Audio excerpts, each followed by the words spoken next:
The Jake Asman Show will begin shortly. Thanks to all these great Patreon members who help support the show. Get your super chats ready. Jake will be here in just a moment. If you love the New York Jets, this is the place to be.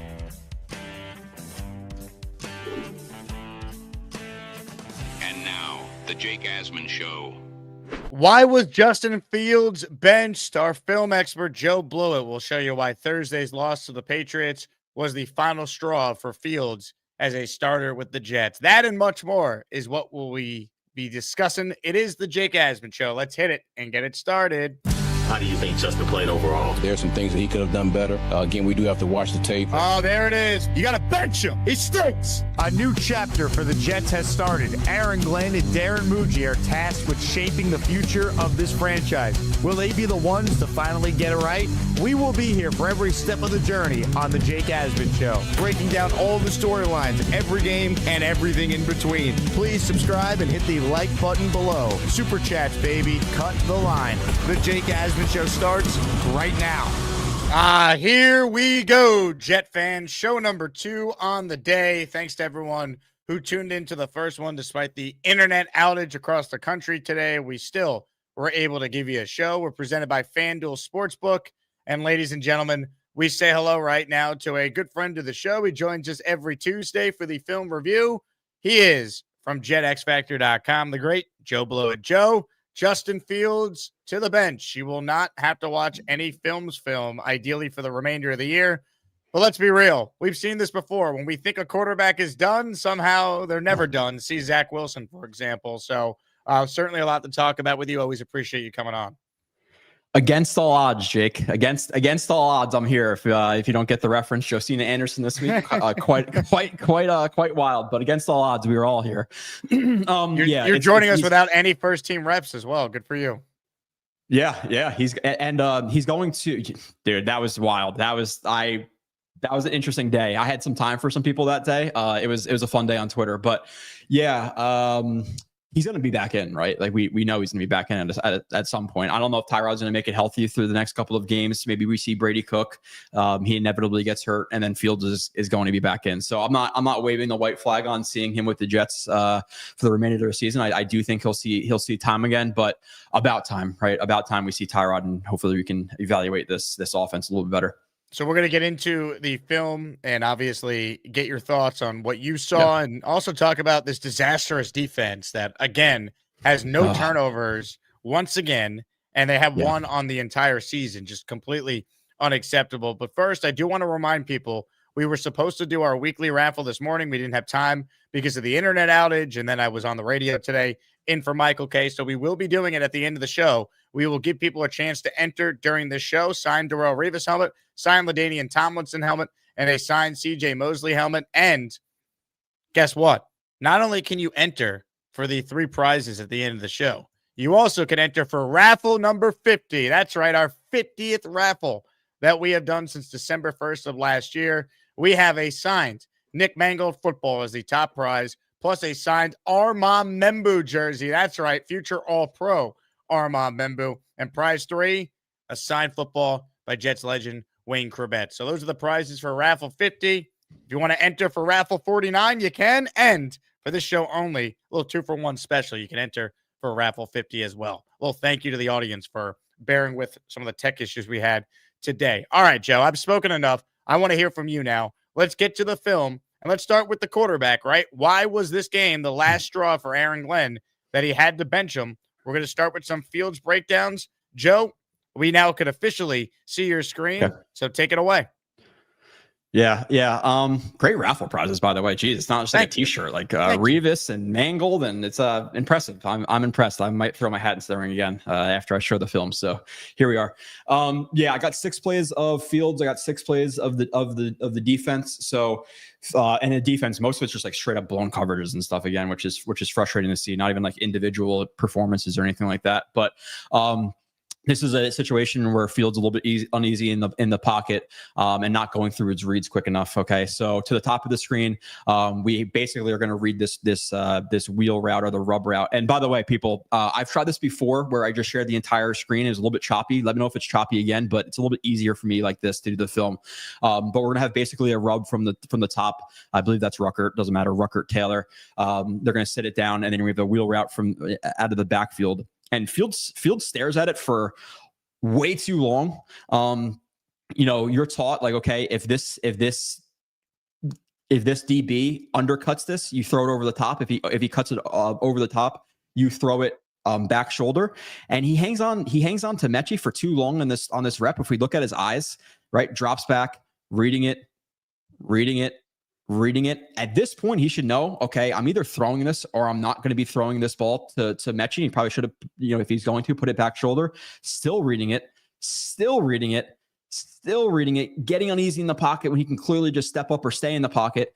And he misses. The route I'll show you right now is to the backside. We have what's called it's a Dover concept where you have a dig and an over from the backside. And we have Isaiah Williams who is open here. Like, come off of it to the front side and look at Isaiah Williams in the middle of the field here. Like, if he just gets his eyes to this, and this is going to be his next read, his backside read, if he gets his eyes there, and this is an NFL throw. You make this throw. You lay it over the linebacker and you put it to that receiver before the safety drops down, and he doesn't. He ends up scrambling, and this is people on Twitter like, oh my God, well, he got the yardage anyway. I am so much more process versus results. The result is fine here. He gets the first down. It's great, but the process is bad, right? So when you go back into the film room, this is not a play he gets a plus for. This is a play you ding him for because you got to get to your backside quicker than Fields gets to it. Next play. I don't know if you want me to just keep going on. I can't. Yeah, just let it rip on just why Aaron Glenn finally woke up and said, "Hey, maybe we should stop playing this guy who can't complete a pass," according to our owner. Yeah, and this one's the similar type of play, different formation, different players, but this is the play where he misses what's most likely a 86-yard touchdown to AD Mitchell. So. Similar thing where I have a rub route from the number one receiver right here. And same thing for Fields. If this corner plays over top of it, you're going to be looking to throw back shoulder. Okay, so I understand that. If he undercuts it, again, you're going vertical. What I want to see him notice is that Christian Gonzalez gets completely rubbed off of this route right here. If you were to play over the top of this and get over the top of this, fine. Throw it back shoulder. That is completely fine. But once he notices that he initially tries to go over top, but gets hit by the rub route, you just got to put this on AD Mitchell or lead him. He throws it back shoulder, and I get like, okay, yeah, AD Mitchell could technically catch this if he were to find it a little bit earlier, and it does hit both of his hands. Like, yes, it's technically a drop. It's much harder said than done. But if he were to lead him here, Jake, and he wasn't, and it wasn't back shoulder, are any one of these guys catching AD Mitchell? I don't think so. If he didn't have to slow down here, we just missed an 86-yard touchdown. If he could just read the situation and lead him. Again, I understand the thinking with seeing the corner initially going over, but this is a play you got to adjust to, and you just got to put it on him. And again, if not a 86-yard touchdown, it's a chunk gain, but I'd argue all day that if he just continues this full speed, nobody's catching him, right? So 86-yard missed touchdown. We have the missed on the Dover, on the over part of the Dover, the backside concept. Bad pull on 3rd and 2. This is the play where he barely got the first down because he broke some tackles here. But we have a slow climb from Taylor right here. So basically it's just in a slow climb. If he pinches down a little bit, he's going to knock that inside shoulder and then climb up to Christian Gonzalez.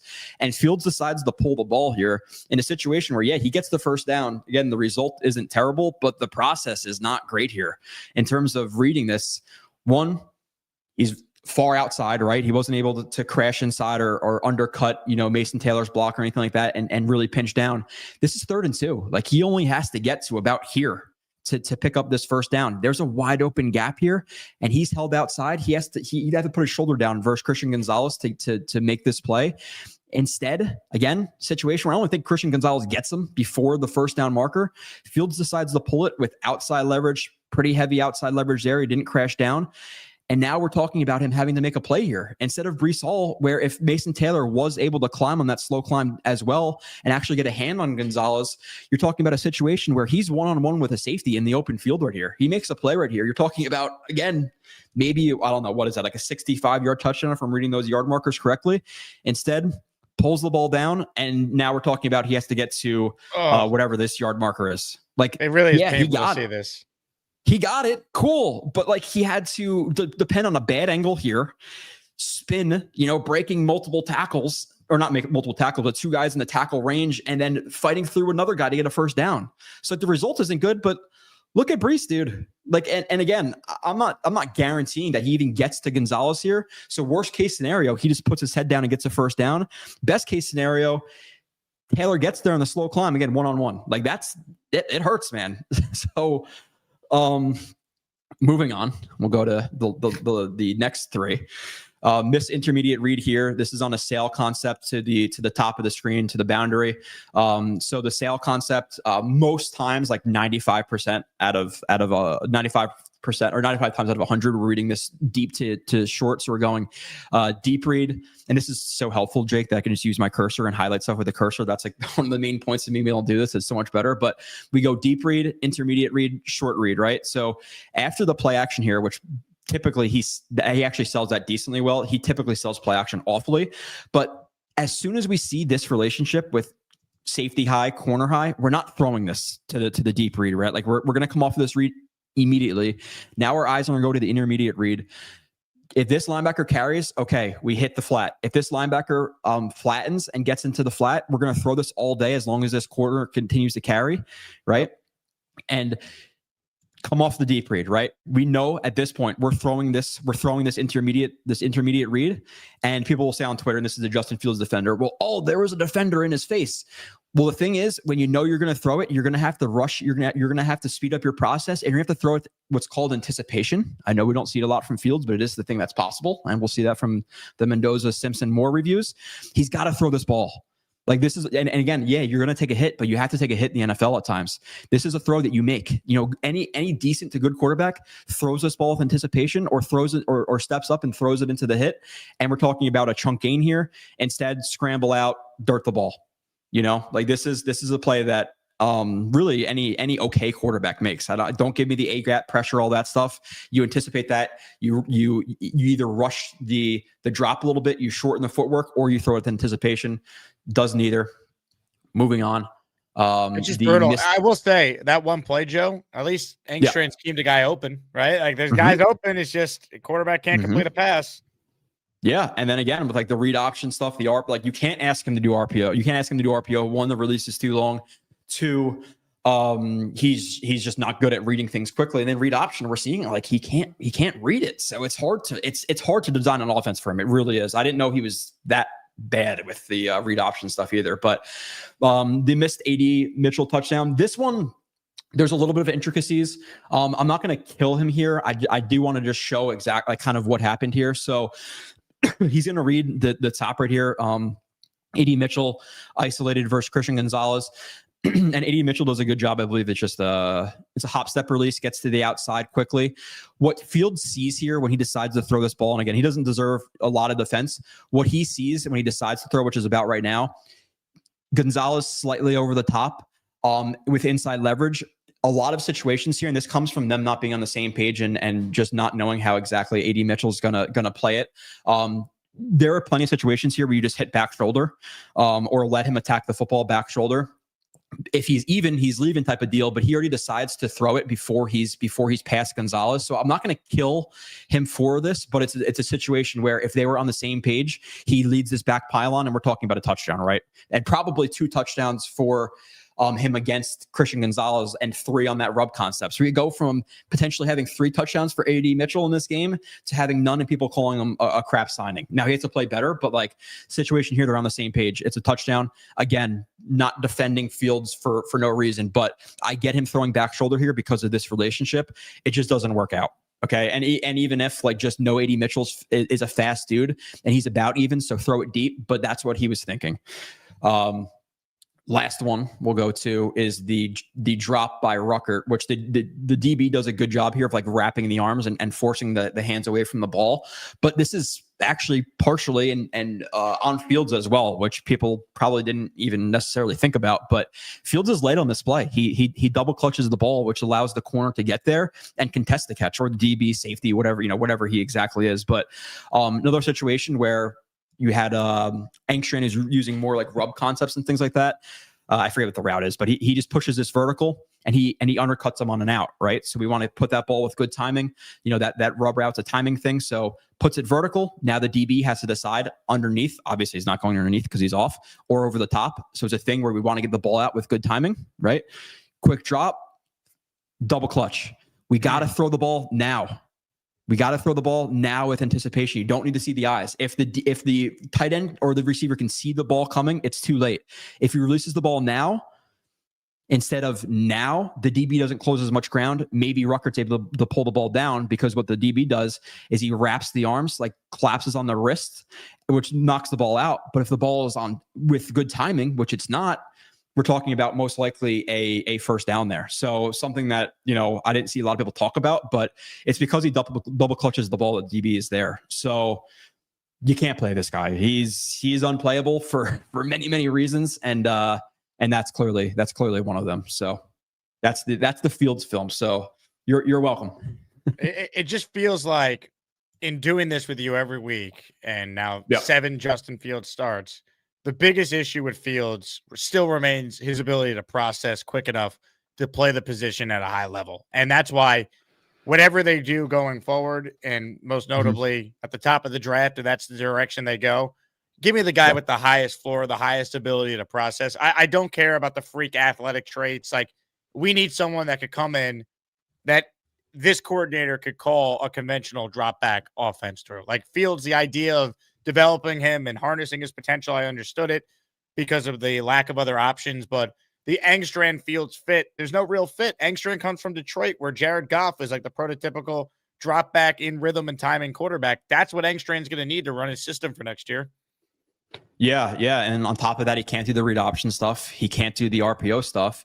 And then, like you said, not only is he a slow processor, it only like adds on to it is that his release is so slow. So you process slowly and the release is slow. It's really hard to design an offense. So I get being a little bit down on Engstrand for some reasons, but overall it's really, really hard to evaluate an offense with Justin Fields in terms of like statistically and doing things you want to do, because Fields is like, at this point, I thought he would at least be a bottom tier, starter to a high end backup.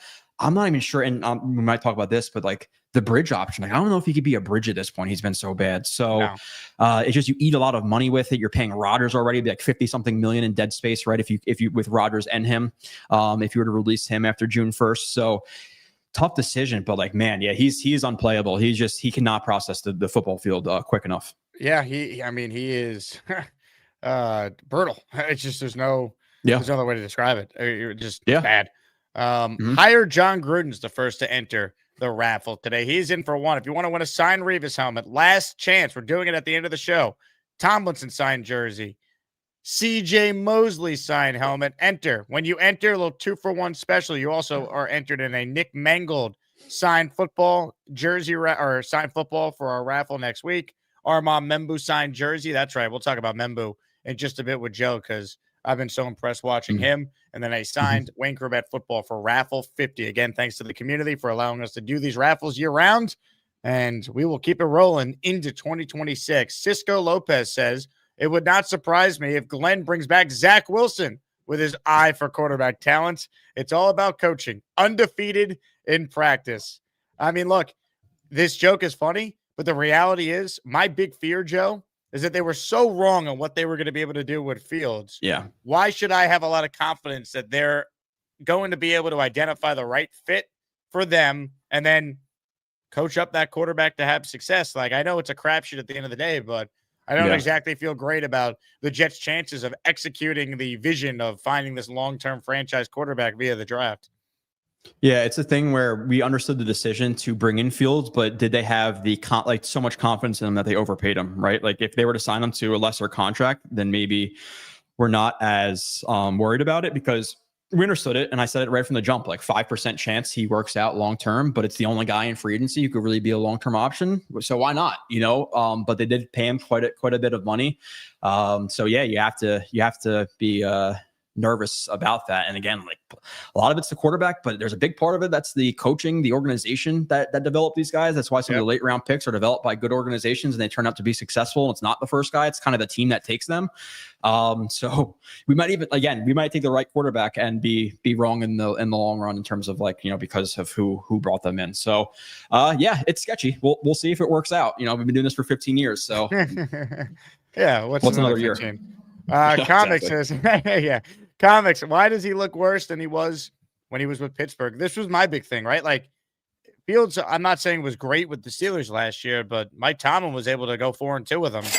Why has Fields struggled the way he has? I mean, I guess some of it might be the lack of weapons he's thrown to. I guess some of it might be first-time play caller. Like, I don't know. Like, I struggle with this one because I don't think Engstrand's been terrible, but at the same time, like Fields has had games this year where he's never played worse, including his rookie year in Chicago. So I don't know what the deal is. Yeah, it's the defense. If you actually look at some of those games too, like he still hasn't won a game at that point. When they scored over 20 or 21 points, whatever it was, like they were winning games 13-10, 16-13. So yeah, he might have been he's a little bit better with Pittsburgh, but I didn't turn on that film. I was like, oh wow, I'm so surprised they benched him. Like this guy still sucks. Like this is not good film. So he was better, but I think it's more so because of the defense that he got the W's there. Where with the Jets, obviously the defense hasn't been performing like that. Yeah, it drives me crazy, but I digress. Uno Jets writes in, Jake, put me in. Let's go Jets. Uno Jets, you are in the raffle for 2 entries. Thank you, good sir, for supporting the show. Bronx Jet fan in the house. He's also in the raffle for 1. He gifted a membership to the community. And Mark Goldstein, you are the recipient of the membership from Bronx Jet fan. So make sure you thank him. All right, Joe, let's get to more film from this game. Where do we go next? We covered the main thing, Fields being bad. When you're watching this, what else drove you crazy, or maybe a positive that you saw on film? Wherever you want to go, we defer to you. Yeah, we're going to the defense. You just got to let me know when I'm exactly shared. But you are shared. Go ahead. I'm not in the mood to gas up I did do my short review this week on the positives. So you want to see that? Great. But let's just hammer them. Why not? I feel like I've been being a little bit easy on them in this show and trying to highlight the positives, but let's just talk about some of the negatives too, I guess, right? Like why not hammer them in this show? So this is one of the problems here is, and it's not even the defense. As you can see, this play is labeled, it's Pat's exposed Jets man defense. So knowing that the Jets run a ton of man coverage on third down, the Pats do exactly what they're supposed to do, and they run a man coverage beater. So it's going to be somewhat impossible for these players to make plays. So what they do is they just motion in number 3. They run both of these guys vertical like rub routes. He fakes like he's breaking underneath of it, and then he breaks back outside. And Stevens is in a tough spot where, hey, I'm in man coverage. There's no banjo call. There's no switching here. So he's in a situation where, oh crap, this receiver is going underneath. So I have to rush to get over top of this to try to get back to the route. So now he's in a tough spot, tries to race over top of it again, because they know the call. He breaks back outside and we're wide open. Why? Because teams know that the Jets consistently run man coverage. And this isn't third down. Sorry, it's 4th and 2. Same idea. Have to have that situation. The Jets going into man coverage. And again, there's not even intricacies to how they call it. Like there's no, again, switches or anything like that. And now Stevens is in almost an impossible spot to play that route. So like, blame Stevens, for not playing a little bit more shallow and stuff like that. But you can't kill him here. This is just exposing Wilkes. This is much more Wilkes than it is Stevens on that play. So wanted to highlight that. They gotta change some of their defensive calls. They have to either get home with their blitzes or stop blitzing, because you're sending 5 or 6 guys and nobody gets home, and then you're just putting less guys in coverage, and then guys are wide open consistently. So it's a predictable blitz too. I feel like they run the same blitzes over and over again. And nothing gets there. So figure it out, or just drop 7 guys into coverage and hope that your guys can get there. Even though it's disgusting how bad the Jets defensive line is behind the starters at this point, especially at the end. So this is another situation where this one's on Brownlee because it's 3rd and 3 and the slot receiver is targeted here. And really with Brownlee, I don't need to get too intricate. You want to play like a yard, max 2 past the sticks. He's playing, 3 yards past the sticks, and then also gets into a backpedal. So you're asking to get beat here. Typically, when you're in a 3rd down situation, they're going to run it a little bit past the sticks. So you have to be ready to play it. Can't give them room, right? So Brownlee gets beat here. That's not even the point I want to highlight in this play. Obviously it did a little bit, but another situation where to the top right here in the slot, we have a man beater. We have no Banjo, which Banjo is just first in, first out, right? So if he's first out like that, he's running outside. You have this DB, which I believe is Stevens, would take that and then he would switch to the first in. So he would drop down on this. We don't even have that in man coverage. So if you're going to be predictable in man coverage, at least have like Banjo calls and things like that, top hat coverage, all that stuff, which we can get into if we ever see it. But man beater to the top, and he's open because of Brownlee. But let's say he wasn't open. You have another guy wide open because of a man beater call on third down. It's just it really doesn't get easier versus the Jets on defense at times. Here, we'll highlight another one. This is Clemens getting his ankles blown out. We have a few, and Briggs has been good here, since he's been here, but not the best pursuit angle. We have a few other guys who kind of get a little bit jacked up on this play as well. So Clemens, initially I like the angle. The problem is he overplays it, right? We gotta play this a little bit more like low and slow and flip our hips and start to shuffle a little bit. Just play it with a little bit more patience. On top of that, he turns like a boat. Teams don't take it a while to turn around. It's Clemens who takes a while, to turn on like ships. But terrible right there from Clemens. We have a bad pursuit angle from Briggs. Briggs needs to take a little bit higher here, right? Be confident. If you're confident that you can get him on a flat line, fine, but you got to know yourself. Takes it a little bit too flat, barely gets a hand on. We have, we also then have a poor tackle attempt by, I believe it's not Tony Adams. Sorry, it's not even Tony Adams in this play. That's a different play. I was thinking about Tony Adams, but the problem here is Clemens being a little bit too eager to get to the outside, and then Briggs taking a bad angle there.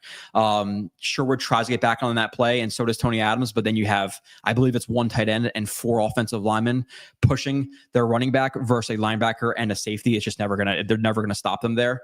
So Clemens, can we please not play this guy at the end rest of the season and hopefully next year, right? So he's still here. It's amazing. Sauce Gardner, Quinnen Williams, gone. Michael Clemens, Alan Lazard still here. Yeah, that's exactly what I expected. When I watched Clemens play the last few seasons and Lazard play the last few seasons, if you told me that they outlasted Q and Sauce, I would have bet all of my life that was not the case, and I would have been wrong. So, by the way, Joe, what did you make of Quinnen Williams looking like all pro Quinnen Williams again immediately last night? Listen, if I'm an asshole, I'm an asshole. It's fine. I have a problem where when Jets leave, I root against them, even if they were good guys. Like I just can't do it. Q, I don't know if I could root against that guy. Like I love him so much. It hurts to see him in his old college number doing the Q sack dance. He finished with a sack and a half and like 5 quarterback hits or 5 quarterback pressures or whatever it was. I think he had a career high in quarterback hits in a single game last night. Yeah, part of the problem is, and it's something we have to think about when we evaluate guys like Will McDonald, is when you're not up, it's hard to rush the passer. You know, so when they're up by 2 touchdowns, you're going to get sacks. Q got his sack, I believe, this year when we were up. I forget exactly what game it was, but I know we were up in the game that Q was the first play of the season against Rodgers. But it was. Yeah, you're right. I think you're thinking of McDonald at the end of the Bengals game. He got his 1 sack at the end when they were trying to close it out. McDonald, 4 sacks in that game against, was it the Bengals? He got 4 sacks, right? Bengals or the Browns game? The Browns he had 4, Bengals he had 1, but the Browns game, to your point, you're spot on. They had the lead in that one, which really unlocked the ability for Will McDonald to rush home. Yeah, and then even the first game where with Rodgers, like still they weren't up all the time in that game. I'm not sure exactly when his sacks came in that game, so he had 2. But basically the point is you need to make teams air the ball out and throw it and need to pick up yardage to get sacks. When teams can just, play it conservatively versus you're not going to get sacks. So while Will McDonald has been slightly disappointing this year relative to my expectations, we can't hammer him because when they are actually in games where teams have to throw the ball, he is getting sacks, right? And it's the same thing for Q. And Q, I think, is a little bit tapped out this season. It's clear that he was not happy here. But just be aware of that stuff. And these guys aren't getting sacks. Again, it depends on the team you play for as well and the situations you're in. The pain. All right, here we go. The next, I got 3 more. Brilliant defensive play from the Jets here. Yeah, quite a few guys do not great on this play. one we have, and I'll start from, I guess, just the left to the right. We got Sherwood penetrating the A gap. Got to be ready for this hand. We can't just dip our shoulder past that. We got to chop down on that. He gets he gets smacked out of the play there. We get Quincy, who runs into the tackle, kind of puts himself off balance. He gets smacked and dropped onto the ground, right? He's on his face now. We have Michael Clemens, who gets down blocked here and doesn't hold his ground. He gets pushed to the inside, opening the inside gap, right? He's getting moved off the ball. And then we have Tony Adams, who is trying to find the ball, but finds it late and barely gets a hand on, like not even two-hand touch with that count. So all bad. You also have Briggs, again, who I think has been playing pretty well in this season. And this could have been like what we call like a slingshot technique where the offensive lineman is like grabbing his chest and pushing him forward. I can't tell if it is, then I'll excuse it. But if not, you got to get over the top here. Just a lot of bad, a lot of bad from the Jets in run defense, who I thought were, they've been better with their run defense, but that's a whole lot of bad in one play, which is why it's, a gimme touchdown for Henderson, who carved the Jets up in this game. So next one, another blown defense by the Jets, which it looks like it's like a red 7, which is basically just like a quarters type of coverage in the red zone. But I'm sensing a theme with this Jet defensive breakdown today. Yeah, guys just blowing coverage straight ups. And obviously we have the Clemens and Tony Adams who've been bad at tackling the entire season, but mostly it's just blown coverages. But this one, I think it's a red 7, but so many guys blow coverages that it's even hard to find some guys assignments. But end of the play, the picture is one guy wide open, two guys wide open. I believe we have 7, 1, 2, 3, 4, 5, 6, 7 versus 5 in coverage. And we have two guys wide open. How does that happen? So I'm assuming Quincy's supposed to be looking for the 1 and match the 1 here. He doesn't. He carries to the second level, which if it's going vertical in a quarters type coverage or a red 7, you got to pass it off. So Hunter Henry's wide open. And then you have Brownlee and Stevens who take the same guy, which, by the way, that happened earlier in the game too, where Stevens and Tony Adams took the same guy. It's hard to tell if it was Tony Adams based on what typical cover 3 rules are. It was actually Tony Adams on that play and not Stevens. Now, there are certain tags you can put on plays where it would have been on Stevens. But again, it's hard to tell because they blew a coverage. So you also had a similar situation earlier in the game. Same situation here, or not the same situation, but a similar one where two guys match the out. Nobody picks this up. Same thing for Sherwood. Who are we matching? What are we doing? Are we spot dropping? Are we matching guys? Nope. Let me pass him off to nobody that's there. They match the same guy. Again, two guys wide open for a touchdown versus 7 guys in or 5 versus 7 with 2 guys wide open for a touchdown.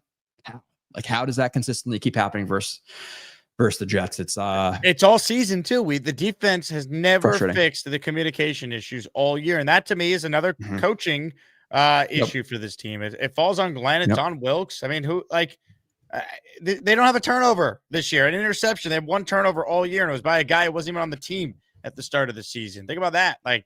It's just it drives me crazy, man. If Glenn is coming back and he retains this defensive staff, most notably Wilkes, shame on him. They're not winning anything next year if that happens. Yeah, again, there's a reason that Wilkes has been like one and done in every spot he's been in. And there was a game or two where there was less blown coverages, but it's reared its ugly head again. Especially in this game, just so many blown coverages. And there's plenty of plays I'm not showing. Obviously, I have limited time here, so I can't show everything. But this is another one. This is the last play, and then we can talk about whatever. But another situation where blown coverages, man coverage on defense, not tagging it with banjo calls, like I said before. And then we have just simple stuff where guys are spot dropping and not matching anything. We're talking about 3rd and 4, 3rd and 5 here, whatever it is, 3rd and 4. And we got 2 guys wide open for first downs within literally a second. I don't understand what they're doing. We're dropping into cover 2, and you got the curl to flats, the what people refer to as cloud. You got the hook to curls, and you got the hook. Typically, as the hook to curls, and when they're matching guys, you're gonna match the 2. So we have Isaiah Oliver here who passes off Hollins to absolutely nobody because Brownlee's occupied. If Brownlee wasn't out there and he's passing it off to match this, I understand, but Brownlee's out there. You have to know that he's rerouting the 1. So Oliver should match here. I believe it's Oliver. He doesn't match, so he's wide open for a first down, but it doesn't matter because he's wide open for a first down, so Drake May doesn't even get there. same thing. If Stevens isn't there, then yeah, fine, pass him off to Stevens and look to the opposite side of the field. But whatever you got to do.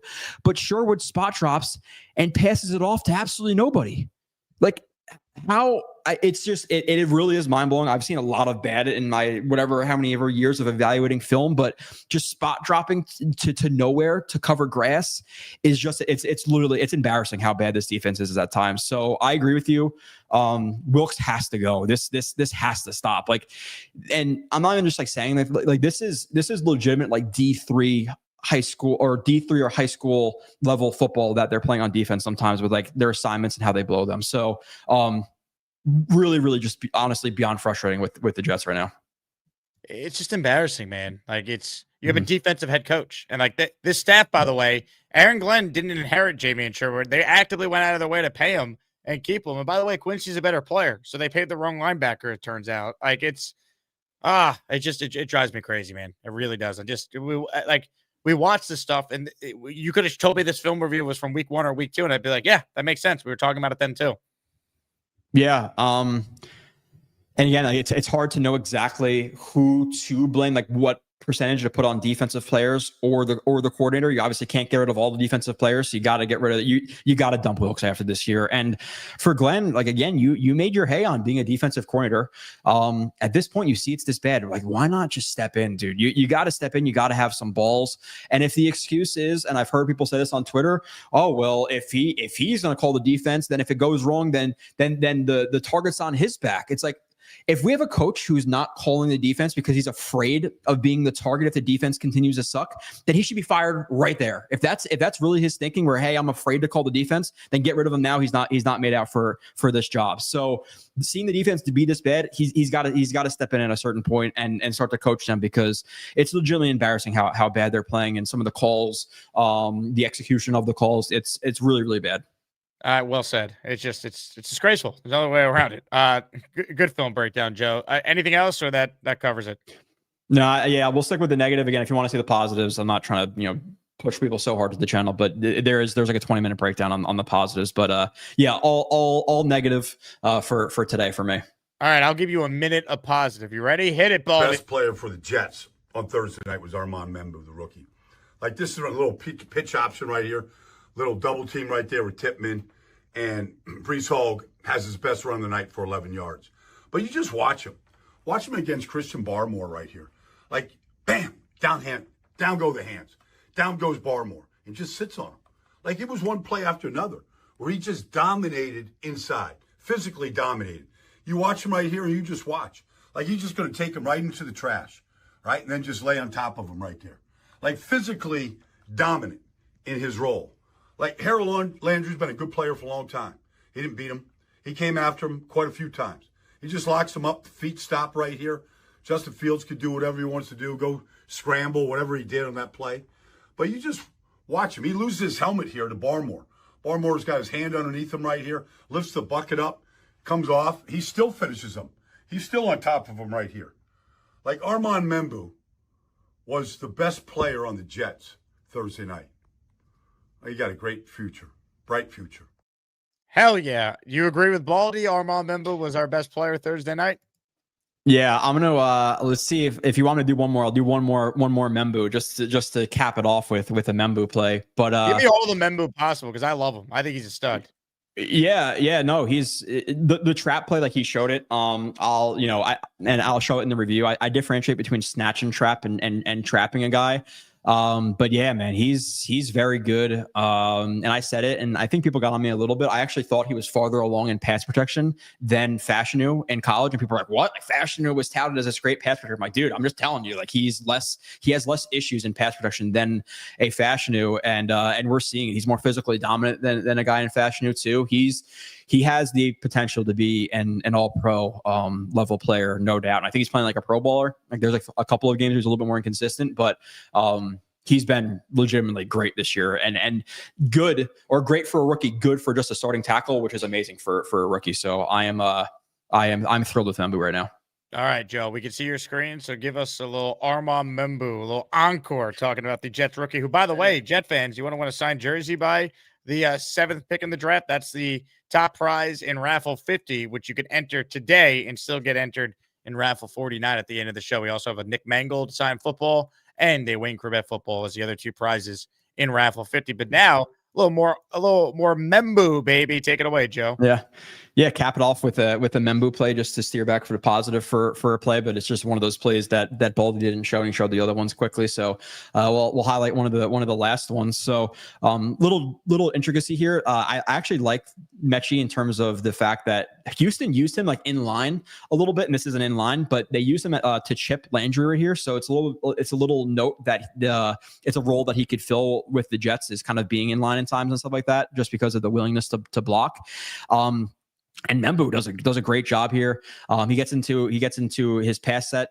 Obviously, we have Mechie. The chip works, right? So then he carries the defensive lineman inside, because we have what's called an ET stunt here. So he's going to penetrate inside.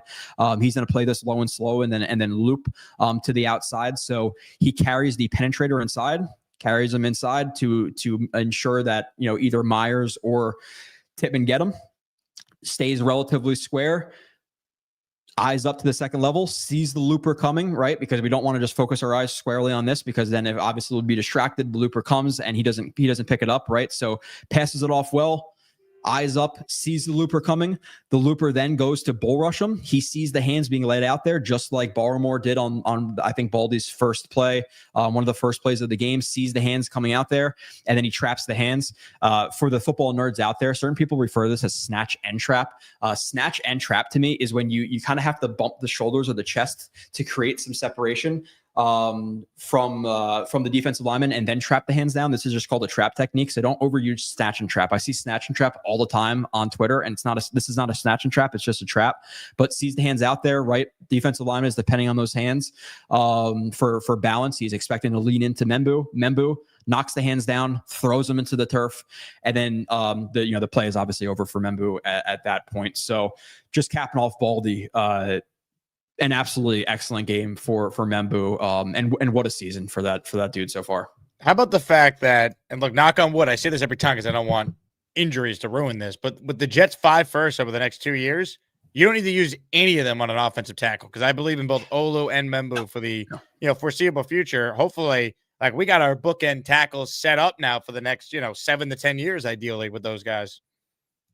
Yeah. We have plenty of things to address going forward. The offensive line, especially the tackles, is not one of them.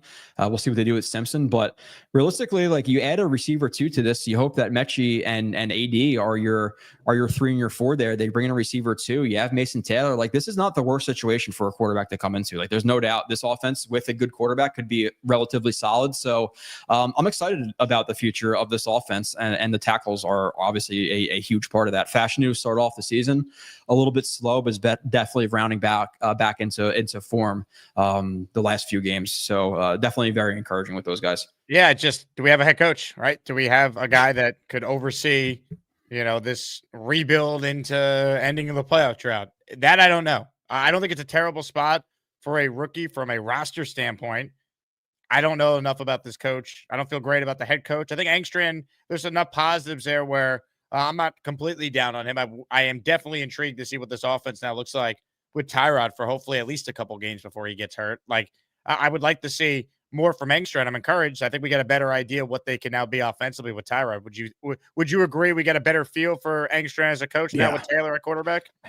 Yeah, when's the last? What were those 2 plays versus the when Tyrod came in, the 2 deep shots when Fields went out with the concussion? Like, immediately we saw 2 deep shots that we haven't seen with Fields before. So I definitely think they're going to open up the playbook, and it's like, oh, well, we can't run the read option stuff whenever else with Tyrod. It's like, it's not effective anyway when we do it. Like, it doesn't even matter. So the offense will open up more, no doubt, with the vertical shots and some of the intermediate concepts and things like that. So I'm excited to evaluate everything, the players, but even more so than the players, really Engstrand, man. Like, just open up the playbook. Let's see what you got, because I think he's been solid so far, or decent to solid, but he's handcuffed clearly. Like, you see the plays I put up. How do you How do you run an offense like that with a guy like Fields? It's almost impossible. Yeah, it's brutal, man. No doubt. Dan, the Jet fan with the super chat, he wants to know, would you elevate Brady Cook to QB2? I would. Why not? I've seen enough from Fields. Get Brady Cook an opportunity to play if Tyrod gets hurt. Yeah. Give Fields like a couple of weeks of not even thinking he has to play at all. Like just completely bench him. He shouldn't even like dress, right? Like give him a reset. You know, I don't want him to be the backup for that reason. And then too, we know what we have in him. We don't know what we have in Brady Cook. I don't know if Brady Cook has an NFL arm to be a starter realistically. I didn't love it what I saw in preseason in terms of the arm and stuff like that. But it's funny because Sabo loves him. Sabo's a big Brady Cook believer. Sabo, it was funny. He put up like a breakdown of one of the AD Mitchell routes, and Nani commented on it. He's like, "Oh, he's hot as he's on fire. He's going off." I'm like, even Sabo's fire or hot is still like lukewarm. Like Sabo just cannot get angry. Like Sabo is so funny. But yeah, I wasn't there in practice, so I can't comment on it. When I watch him, I don't see what I would want in an NFL arm. That's what I could say. And obviously, it's in limited reps. Maybe he'll prove to me more when he plays. But even if he's not a starter, why not try to evaluate him to see if we have a backup? Like if we picked up Brady Cook and he's going to be your long-term backup as a quarterback too, that's a slam dunk. But we can't evaluate that unless we see him play. So yeah, I'm cool with seeing him get 5, 6, 7. I don't care. Just play him before Fields comes back in. I'm with you. Beastbreaker writes, in Fields should just sit out the season he blows ass. Your thoughts, Joe? Yeah, I agree. I don't. Yeah. He blows ass. Let's sit him for the rest of the season.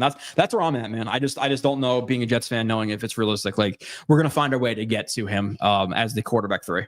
Always. I mean, every time we thought Zach Wilson, we'll never see him again. Well, guess what happened? Somehow he would start another game. It always happens with the Jets. You know, Mark Sanchez finally benched for Greg McElroy. Guess what? Immediately, Greg McElroy concussion. Sanchez then starting like a week later. Like I've seen this so many times in Jet history where we say it's the end for so-and-so. They end up always. Geno Smith had like a bunch of opportunities with the Jets as well. It's like, we'll never see him again. Well, then Fitzpatrick reverted back to a pumpkin in 2016 and got hurt. And then here's Geno Smith play. Like, name the Jet quarterback that the fan base was done with. Eventually, they get another opportunity every time. Like Fields will definitely. I'm so confident in this. He's starting at least one more game for the Jets this year. Yep. Remember the Browns game after the mono? Simeon snapped his leg in half, like two plays into it. Probably Myles Garrett, and then was it Luke Falk came in? I believe. Yep.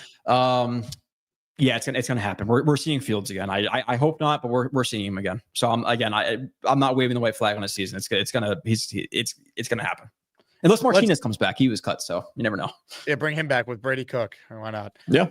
All right, let's get to some calls, shall we? Gusbuster Hotline. I'm going to gift the membership right now. The raffle's at the end of the show, people, so you could win one of 3 items today. We're going to let people enter. Darrelle Revis helmet, LaDainian Tomlinson jersey, CJ Mosley helmet. Of course, all 3 are signed by those players I mentioned. And raffle 50. You can enter for both today. A little 2-for-1 special on a Tuesday. Wayne Cremette football.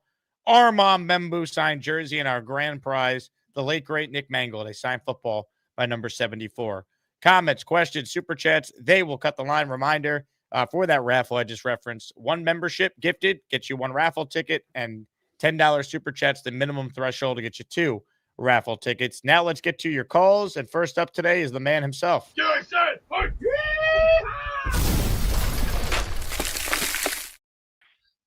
Yeah. A little bit of chewing gum right there. Don't ask. A little double bubble will do the trick. Can you chew gum and walk at the same time, Beast? Yeah, it depends. It's just a little Ace Ventura. Can you chew gum and blow ass at the same time? Let me just say this about those Patriots jerseys.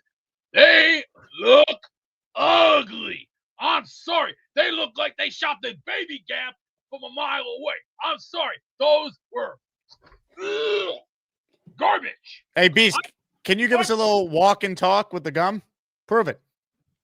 Now, if you really want to see what reality is, ladies and gentlemen, those Patriot jerseys look like this. Throw up. That's throw up crap. Our jerseys are sexier, way more advanced, way more might, and more power. What do these guys got? Baby Gap.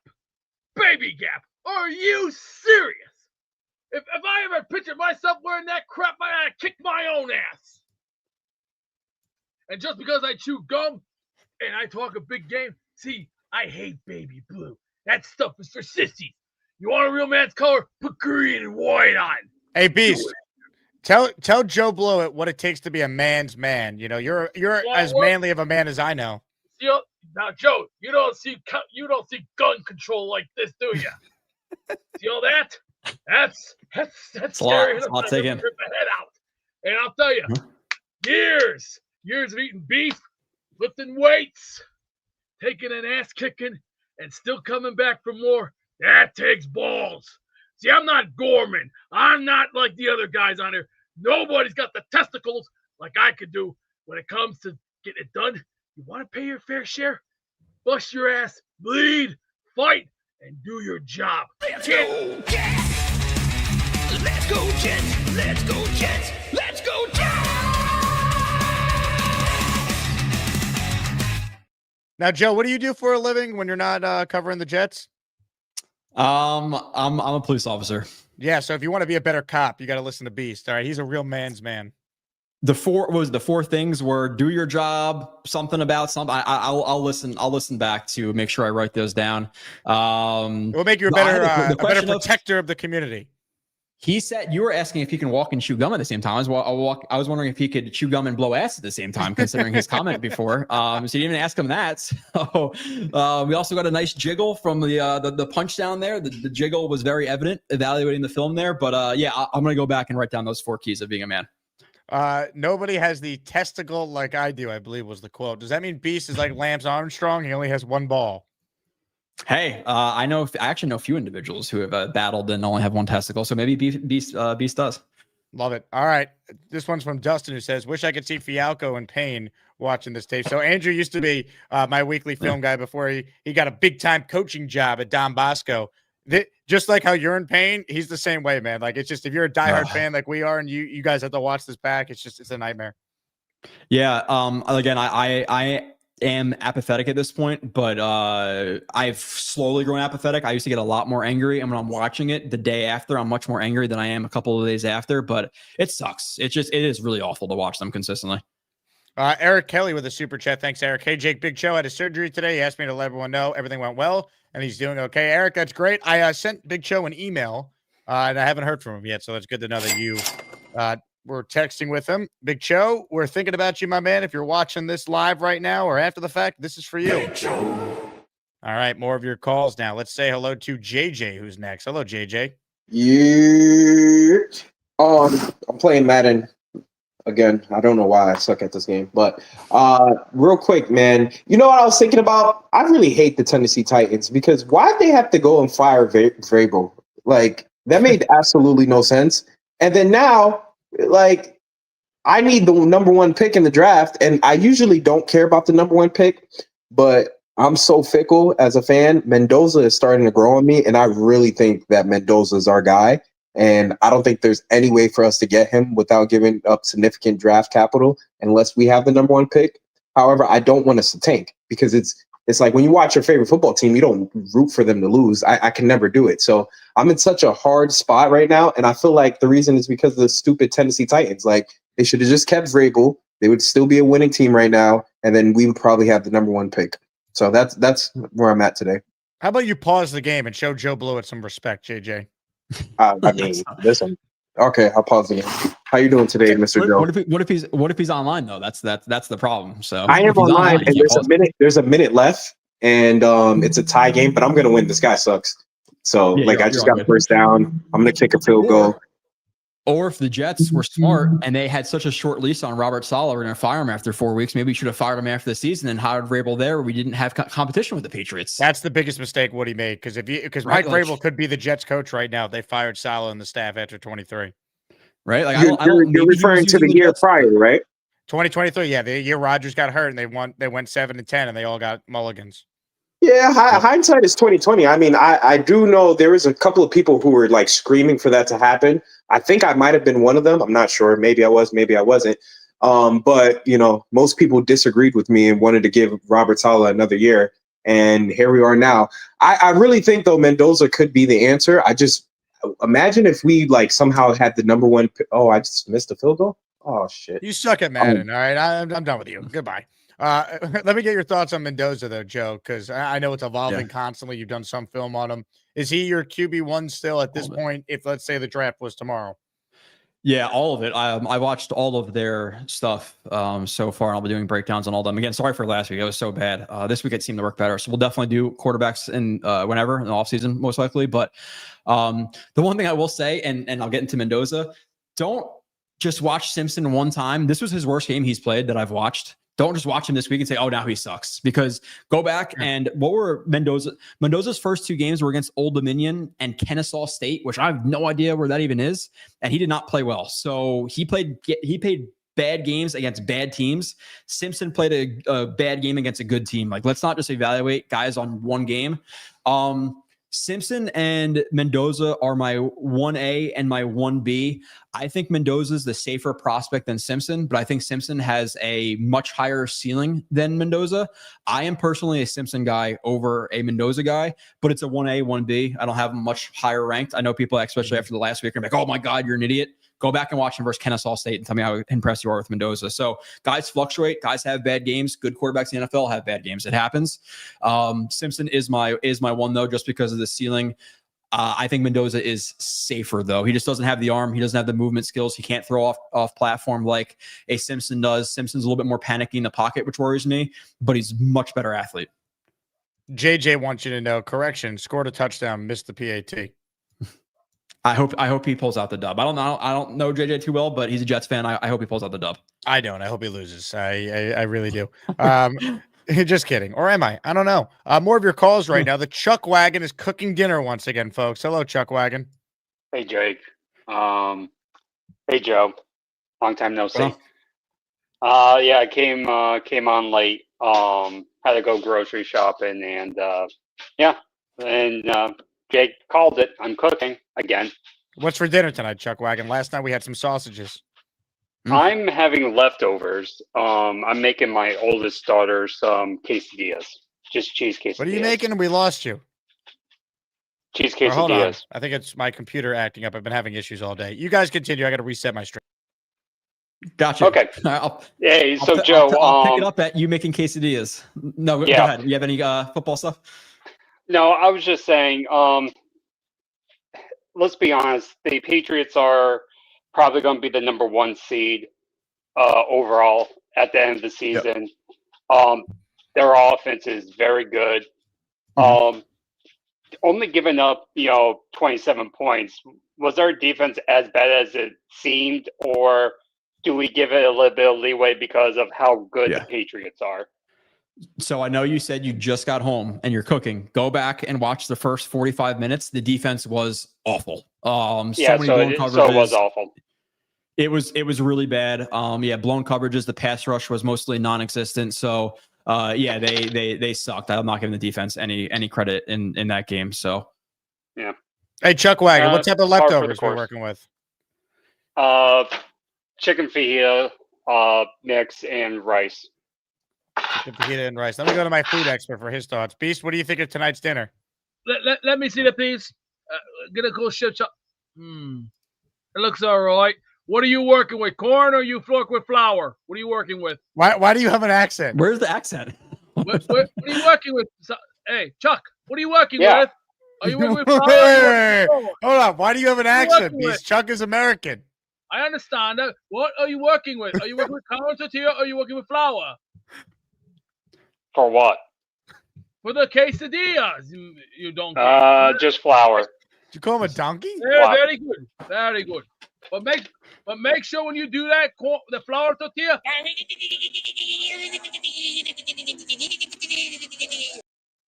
Wow.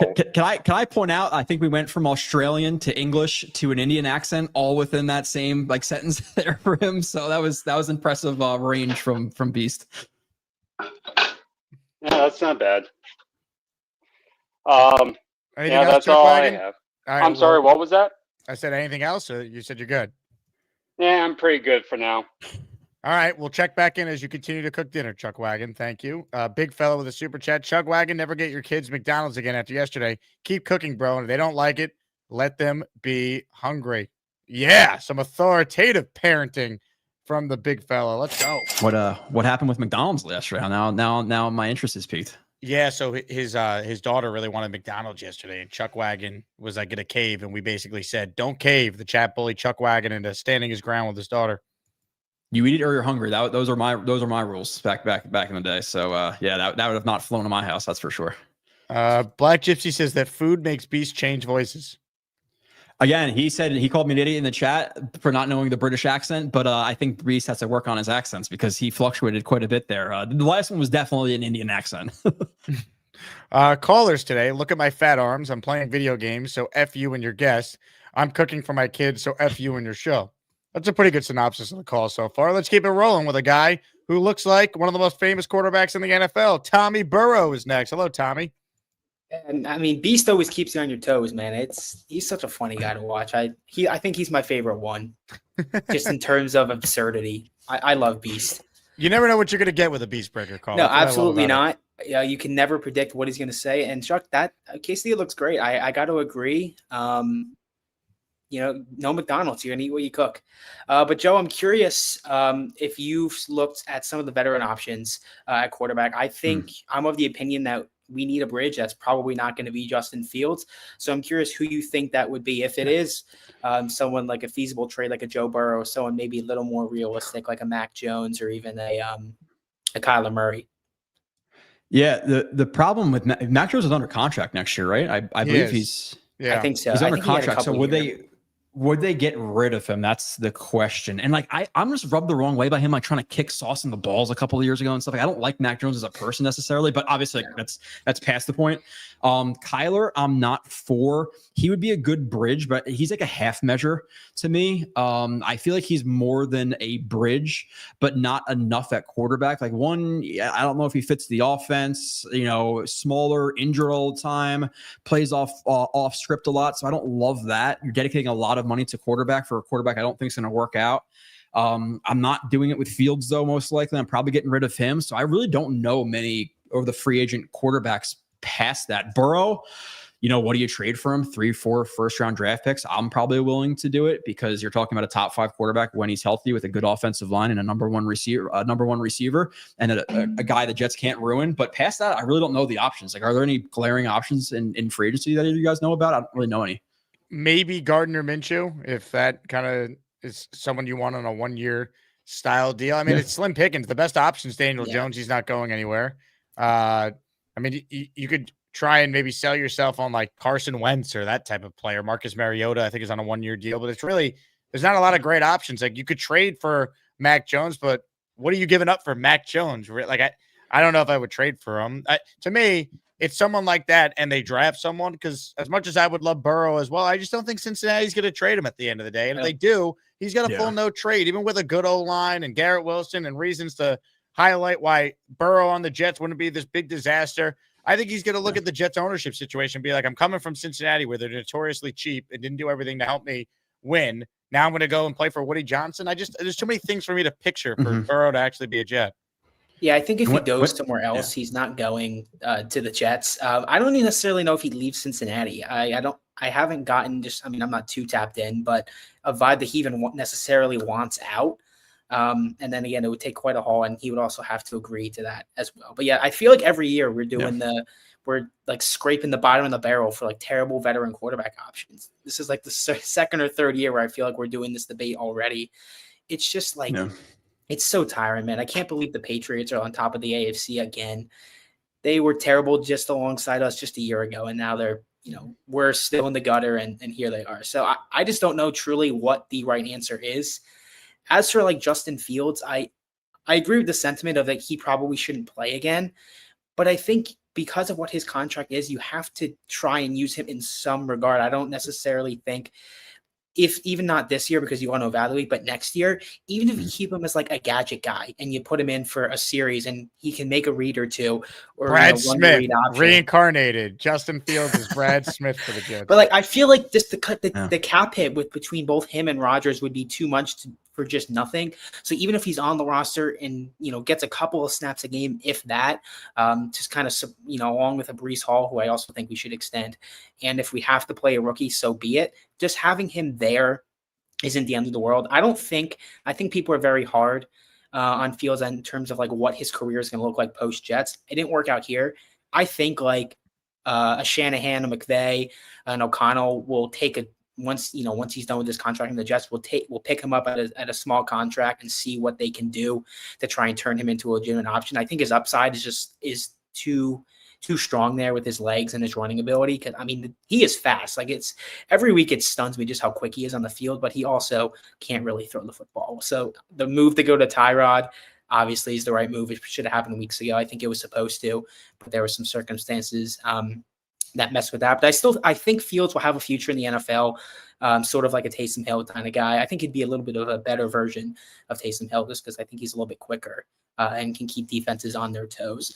But yeah, I mean, it sucks that there's not really an option, but Joe, appreciate all you do, the film breakdown and stuff. I know it can't be easy every week watching it's the product that this team puts on the field week after week. Yeah, it's brutal. But it's great. Tommy, good call, man. Always appreciate it. Yeah, there's no great option out there. That's why you have to hope that they could get their quarterback in the draft. And there's some luck involved in that, sure, but they're in position with the picks they have, and they just got to get it right. I mean, that's really what it comes down to. Like pick the right quarterback and hopefully develop the right quarterback. Yeah, maybe it is like a Minshew type level player because like you don't want to spend too much on quarterback and you keep Fields around. It's just like it was like 20 million dead, 10 million savings. So you're not really saving a lot to get to cut them. But the Burrow stuff, like what do you even want to get traded to the Jets? Why would the Bengals pay these receivers all this money and then trade the quarterback? And really like maybe, but when's the last time I don't think we've ever seen a quarterback trade like that in terms of like how good he is and how Deshaun Watson would be the only equivalent. Because remember when he was traded, he was 26. He was coming off of 4,000, and that obviously due to a lot of circumstances has been an unmitigated disaster for the Browns. But like that's like the only one, and that was very unique. Like the Bengals, for all their issues, Burrow did go to a Super Bowl there. Like they're not the Texans who are being run by a former New England Patriots character coach, and Jack Easterby. It's a totally different situation.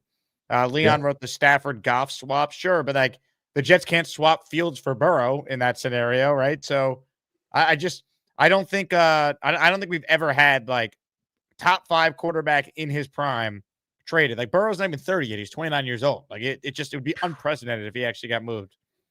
Yeah, I don't see it happening just realistically. So we're most likely looking at a Gardner Minshew. I think somebody in the chat said Davis Mills, like somebody like that. I guess he's under contract, by the way.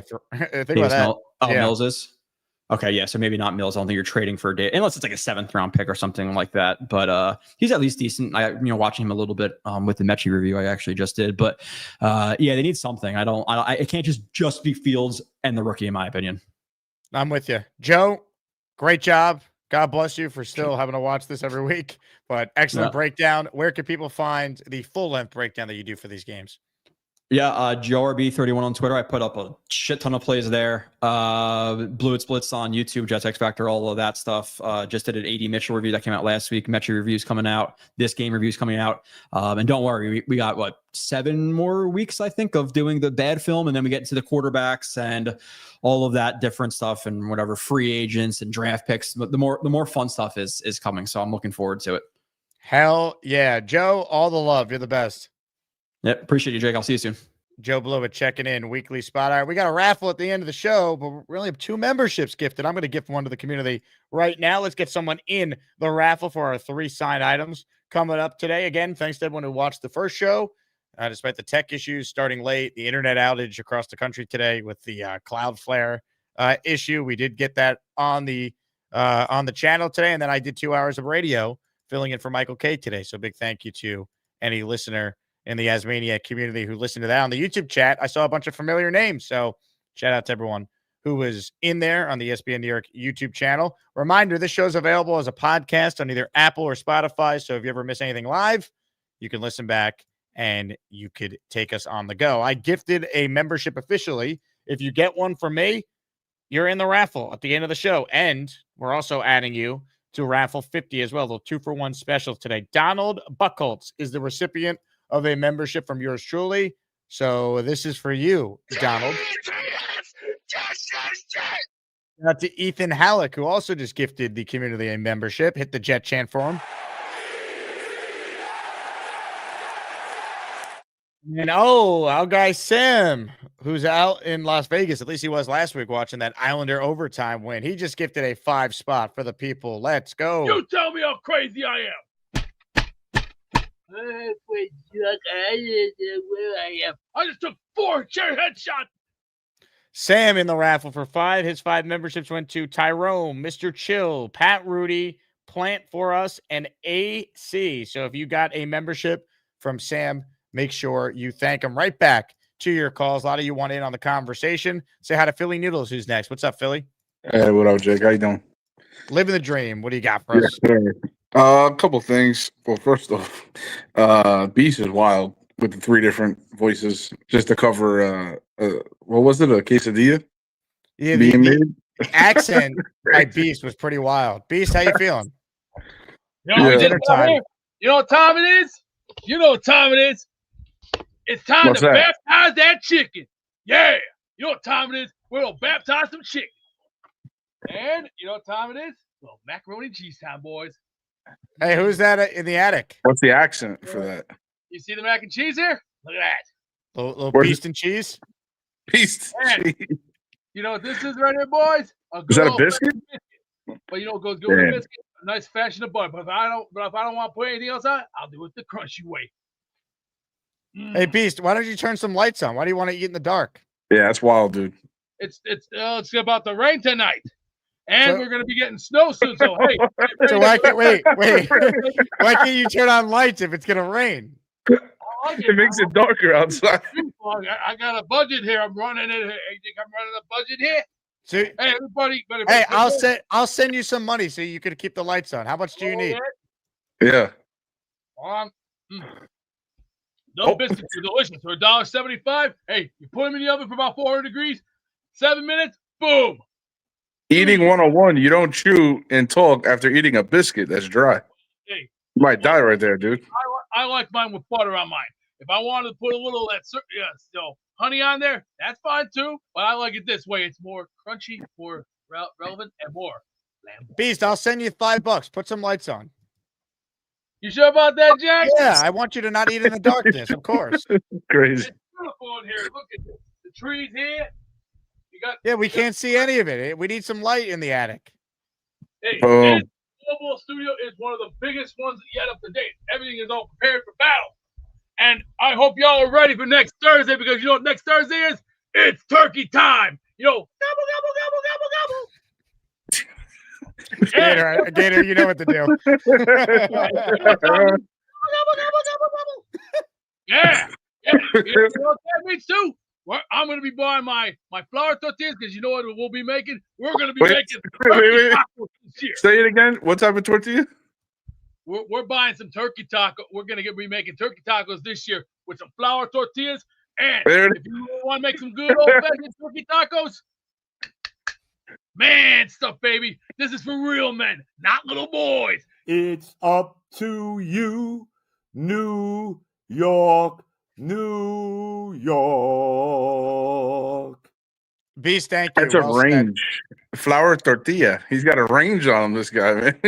Hey, what can't Joe Blewett do? The man just entered the raffle. Hey. The community. 5 memberships. If you got a membership from Joe Blewett, thank the man who just guest starred and broke down film for us for an hour. Adam J, Quill Ross, Wild Stallion, Digital Dust, and Flight Boys all in our raffle. Joe Blewett, you are the man, my friend. I keep missing Joe when I call in on Tuesdays. I wanted to ask him, what does he feel about really the QB situation, right? When it comes to coaching, I'm more like we should be more alerted to the fact that Charles London obviously could not help develop Fields. Whether Fields is just not good enough, that's fine. But you know what I mean? Something's got to give, because if we take anything from Glenn and what he dealt with, I think he was around when Drew Brees was there in New Orleans. And then if we fast forward to being with the Lions, Goff was already somewhat polished from McVay. It's not like he was a bad quarterback. Yep. So what are we feeling very comfortable about who's in the QB room? Nobody at this point. Well, he Helping likes them Engstrand, though. He says it's tough to really evaluate Engstrand because he says that Engstrand's, there's definitely some things he would be critical of, but, we highlighted even today a couple plays where guys are getting open or he schemed a guy open and Fields just like making the wrong read or not making the read fast enough. So that's why I think we get a better idea on the offensive staff, assuming Tyrod could play a couple games here, right? Just I how think so different the too. play calling looks, how just a conventional offense, right? Like, and Yeah. they should have more receiving help than they had at the beginning of the year with Mitchell and Mechie infused in the lineup now, even without Garrett. So Taylor should get passes. yeah, Now, like right. let's hope we see Yeah. some of that because Tanner Engstrand obviously is going to be under the gun next year with a rookie quarterback. He's going to be the guy tasked with developing the next quarterback in all likelihood. Now, Jake, what do you think about this? So I had pondered Mills, and like you guys saying, he's under contract and whatever may have you.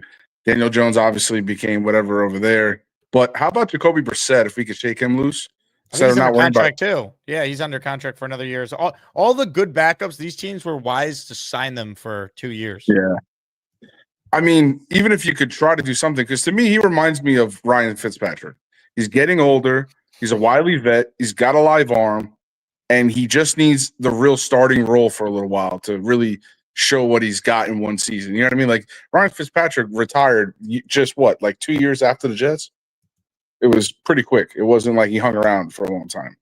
So to me, it's not like Jacoby's going to retire, but if he can come onto the Jets and really garner the starting role for a while, not with an injury, I think it would be a total different scenario. Like just watching him play like that, especially in the system. If Goff was able to do that, I'm sure Jacoby can do what Goff is doing. You know what I mean? Not maybe to the extent, but it'd be pretty darn good.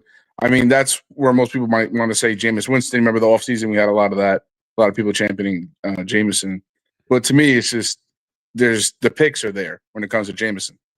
Jacoby, it may not be that, but I don't know. If we could steal him, please, not Murray. Murray 2 years ago, 3 years ago, maybe Murray, not now. It's a waste. I'm good on Kyler Murray. He's always hurt too. Yeah. Like I don't want to bring him in. I mean, the only way you bring Murray in if he gets released and he basically costs you next to nothing, and you add him to the room and he plays till a rookie's ready. Like I don't want to trade any asset for Kyler Murray. No. And two more things real quick about the callers. Chuck Wagon is like our poor man's V-Man right now because V-Man has just disappeared off the face of the earth. V-Man did call in yesterday. I don't know if you saw the show. Oh shit, I missed it. You got to be kidding me, bro. I've been thinking about where's V-Man. Hey, Chuck Wagon, how do you feel about being called a poor man's V-Man, though? Because he's cooking. Sounds good. Yeah. Sounds good to me. V-Man's a dude. Oh, yeah. V-Man's a classic dude. How was dinner, Chuck? Very good. I actually took the chicken fajita stuff and made myself a quesadilla with it. Very good. Very good. Yeah. So, yeah, and then wait till tomorrow. What happened? No, I was saying wait till tomorrow. I already went to the store, got some stuff. I'm going to slow cook something tomorrow morning, and it'll be ready about 4:30 for Jake's evening show. Oh, there we go. Look at this. Hey, Gator, the Chef Chuck Wagon intro has to feature something about how he's our resident cook.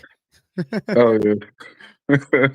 He's cooking with Chuck. Thank you, Rich. That's the name of the segment. Cooking with Chuck. Chef Wagon. Chef Wagon. Yes, love it. Chuck for me. Beast, what do you have to say for yourself?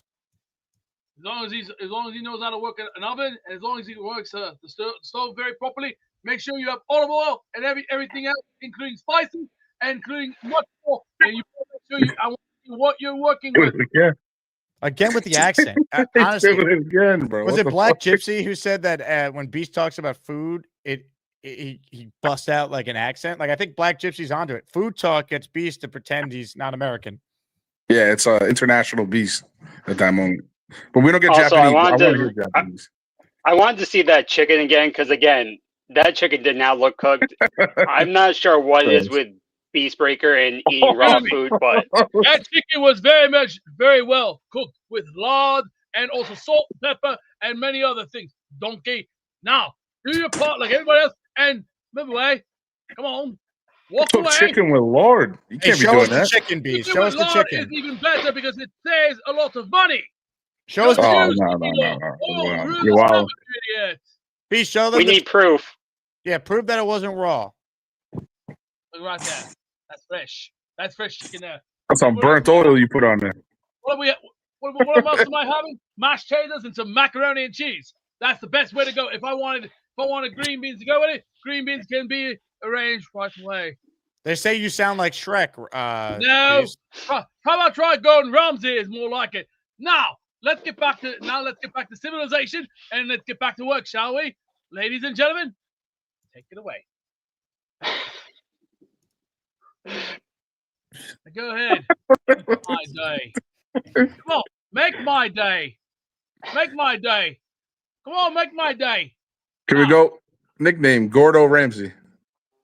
Oh, that's a good one. little Spanish twist on it for his tortillas. Say tortilla again. It's hilarious, bro. I'm not gonna lie. You know, there's two differences that we have. We have corn tortilla and we have flour tortilla. Flour tortilla actually makes it work, but you gotta use your fingers. If you're gonna cook a flour tortilla, use your fingers. But you gotta do it at least 25 to 45 seconds. Make sure it's not too cooked over all the way like brown, because if it turns brown, it turns into shit. That's why you make sure you flip it every 20 seconds. Make sure you check it. If it's good, out it goes. On to the side. Next. I got gas right now. Covered a lot of ground there. Tremendous. Any other thoughts, Billy Noodles? No, that's Neil's thing. I ain't gonna take 13 points. That's just all right. Thank you very much, Chuck Wagon.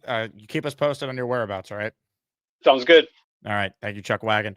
Kevin Maldonado is in the Asmaniac raffle, which is coming up at the end of today's show. If you want to win 3 signed items, he's in for 1. Kevin, your membership went to Christian Martin. So, Christian, make sure you thank Kevin for gifting you a membership. Big Fella says that we should replace Ariel with Chuck Wagon and Beast. I think we should add Chuck Wagon and Beast to the Friday Bites and Breakdown segment with Ariel. How about that?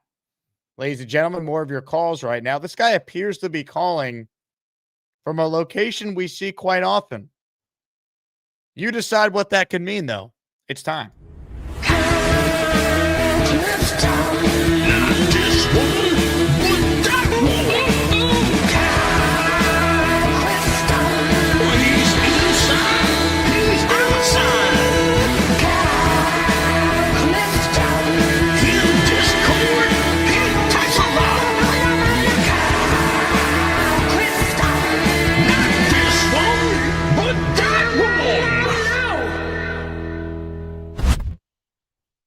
That's right. I'm stuck here in Beast Attic.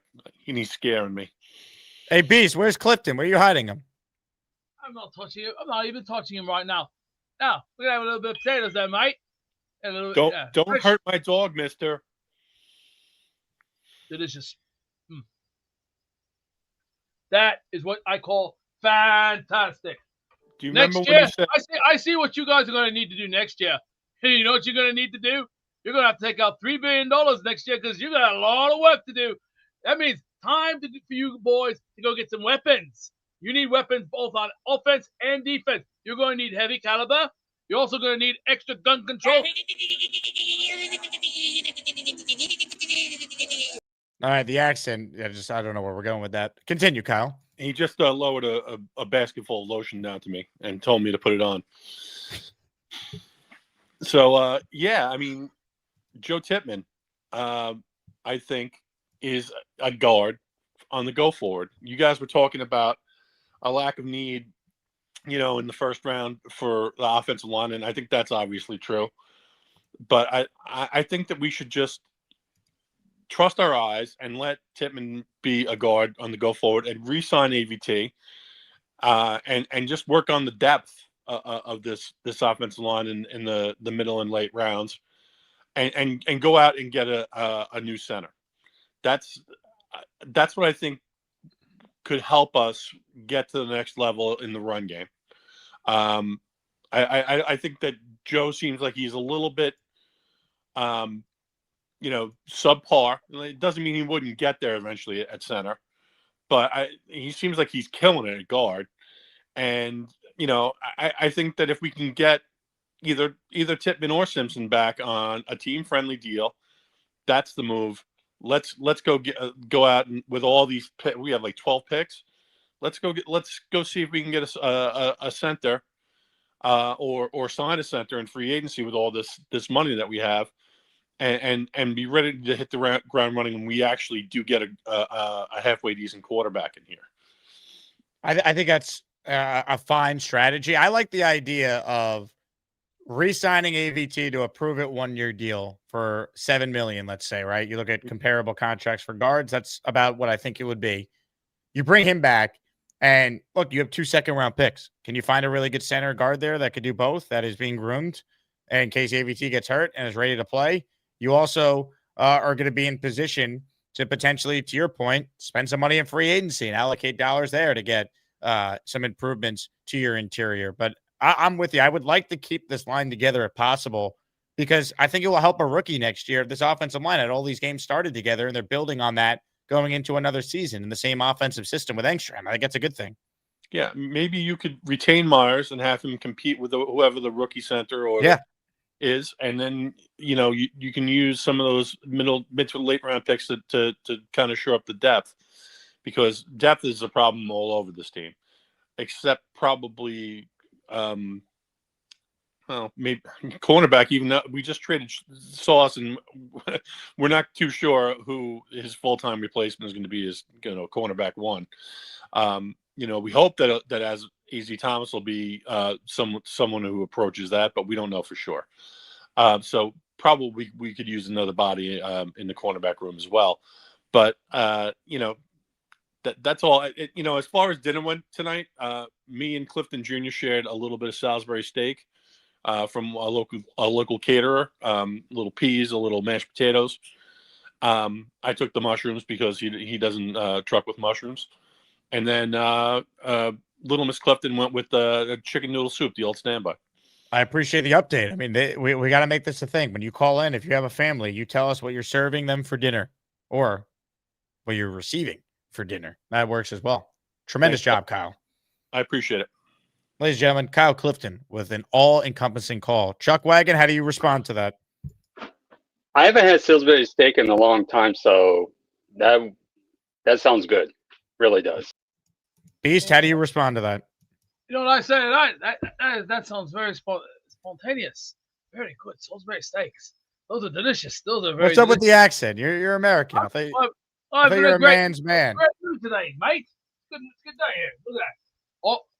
Oh, I gotta let you some chicken. And you know it's gonna go good with that? A nice round of.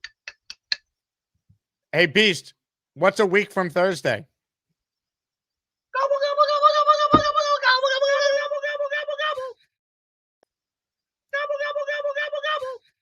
Good old-fashioned Thanksgiving. Make sure you get your butterball. If not,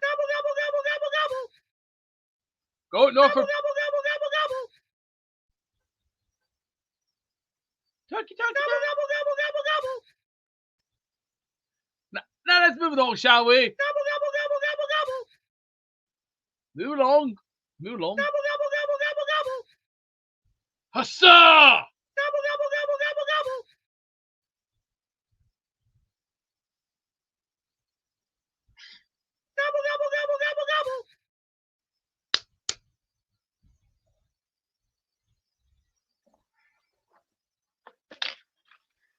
Oh, I didn't know you went back to me.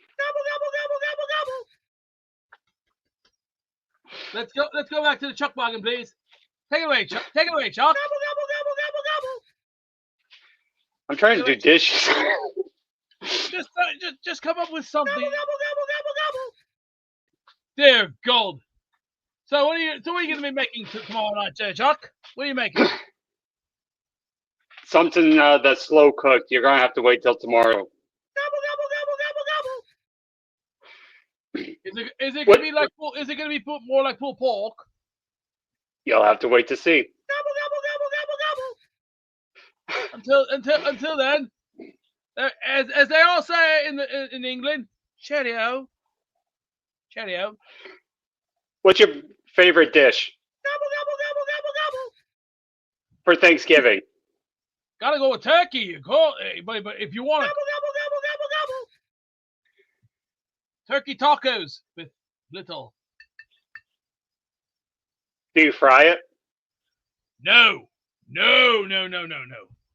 Deep fry is too much. You don't want to put too much on this. Gotta be very careful. Gotta be very, very careful. But if you want to, that's on you. That's all I can tell you. If you want to deep fry it, that's fine. If you want to do it the regular way, do it the regular way. But you're going to have to take it out of the oven every 30 minutes. Make sure you baste and baste and baste and baste until that turkey is nicely cooked. But remember, you got to let that thing rest at least 2.5 hours after it's done cooking. Because you don't want to eat the turkey with piping hot like gobble, gobble, gobble, gobble, gobble. You don't want to do that. It's too dangerous. That guy fucked me twice. Gobble, gobble, gobble, gobble, gobble. Would you slow it down, please? I'm trying to make some food. Now, for Thanksgiving, if anybody wants turkey, gobble, gobble, gobble, gobble. You can either have a turkey or you can always do a John Madden and go get yourself a Ted Duncan. Nice little chicken with a turkey and a duck. You can have a Ted Duncan like that, the old John Madden way. You remember him, the great John Madden? Gobble, gobble, gobble, gobble, gobble. Do you remember John Madden there, Chuck Wagon? What's up? Where are you going? What in the hell is that? Gobble, gobble, gobble, gobble. Dear God. What happened here? We got a technical problem here. Chuck Wagon, do you hear me? Yeah, I'm here. Okay, I thought we lost you on signal there. But if you want, did you ever think about making turkey tacos? No. And I am shocked that you don't deep fry your turkey. I would have bet money that you did. Gobble, gobble, gobble, gobble, gobble. You don't want to put pressure on your heart like that. You gotta take it easy. But if you want to do it that way, you can do it that way. You can do it different ways. You can do deep fried, or you can do it the regular way. But if you want, I can send you the link to making that Gordon Ramsay turkey, and you'll be surprised. And let me just say, if you want to make a real good turkey, you're also going to need smoked streaky bacon for the top, because you don't want to leave that breast nice and dry. You got to make sure you're using butter, parsley, and also lots of good garlic. Three things of garlic. And always remember, make sure that garlic is pureed. You know why? Because you don't want the turkey turning out dry. And always remember, if you want to use butterball, you can use butterball. If you want to use Norfolk Black or Norfolk Bronze, you go with it. And make sure, don't let that turkey turn out dry. Because if it turns out dry, you'll be going. Gobble, gobble, gobble, gobble, gobble. What's your favorite pie? Gotta go with cherry pie. Cherry pie is the best. Calm your freaky down. I did not ask for that kind of that. I was talking about a cherry pie, you twit. Gobble, gobble, gobble, gobble, gobble. Side dish. Cherry pie looks like? Side dish. Even a blueberry pie is delicious. I'm not. I'm not an apple person. Apple is too basic and bland, dull. You want something with kick. Go with a blueberry pie or a cherry pie. But if you want something to really crank it up, Hey, Beast, focus. I asked, what is your favorite side dish?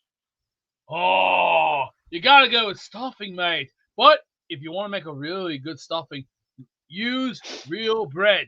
Make sure you use real bread and also sausage, but it has to be that roll sausage, like a Jimmy Dean. You gotta take it apart and put that in there, and also put some celery in there to give it that nice crunch. Why am I not surprised you said raw sausage? It's delicious. It's delicious. Believe me, you'll when you try it, it's not. Calm your freaky down. Did I ask for that opinion there, donkey? I was trying to make it pointless. Now, remember, you want good stuffing, you gotta make it the right way. If Mad Max ain't yapping about jets, that boy, he's jamming, he's slamming, freaking dancing, wall smashing. I'm Jake Asman. If Mad Max ain't ever stopped yapping, that boy, he still be dancing. Then call Jake Asman, he got an orange wall. Let's hear it, Mad Max. You're on mute. You're on mute. Can you guys hear me now? Chuck Wagon and Yes. Let's talk about the Jets. So, oh man, it was bad on Thursday. The game was horrible. It could be worse. The opening drive was good, but otherwise it was all bad. And I swear to God, if I see anyone wearing baby blue Patriots junk. I would have puked all over that. Went, gobble, gobble, gobble, gobble, gobble. Oh man. Seriously. It was Seriously. bad on defense. Beast, it was bad on defense. You know, the two idiots. You know, it would be nice. It was so bad. You know, there was like a one that was like, oh, I have the ball. I'm going to get the interception. Instead, the two idiots decided, oh, let's just collide into each other. The defensive players collide into Stiggers like freaking Thanksgiving turkey on a cold platter. That's how bad it was. You can't blame Stiggers, man. That's why next year Oh man. I will make And it. actually, you know you can't blame Stiggers for that. That was all Adam's fault. Whose fault was it? It was Adams. No, Stiggers. Adams. He was Stiggers got hurt. he was like a turkey ready to be served. It was Tony Adams decided, oh, let's just collide into the Stiggers. Be like a cold turkey. Collide into him. Now Stiggers has a concussion. That was a horror show. Oh my god! And Justin Fields was like the cranberry sauce getting nuked and getting into mashed potatoes. That's how bad his fumble was. That's how bad Fields' fumble was. It was horrible. No, Fields was instant mashed potatoes. That's what he was. He was instant mashed potatoes. That's so true. That is so true. Chuck Wagon. That is 100% true. Fields is horrible. You know, it's actually a good thing you bench him. The Jets to bench him. Oh my god, Fields is horrible. He's Well, a donkey. it took a. You know, I'm going, so I have to watch the tape. You know what? I'm going to bench him. And I'm happy they started Tyrod this week. You know, you got to bench him. He stinks. Justin Fields is probably stuck in the mashed potatoes. Well, if you're gonna make real mashed potatoes, you better make sure you have salt, cream, milk, and other things to prepare. Because let me just say this team looks like they were playing very bad football with the soggy potatoes, the soggy turkey, and a very, very bad cranberry. I would have said, oh, come on. Throw that fucking turkey right back in the oven. That is way gobble, gobble, gobble, gobble.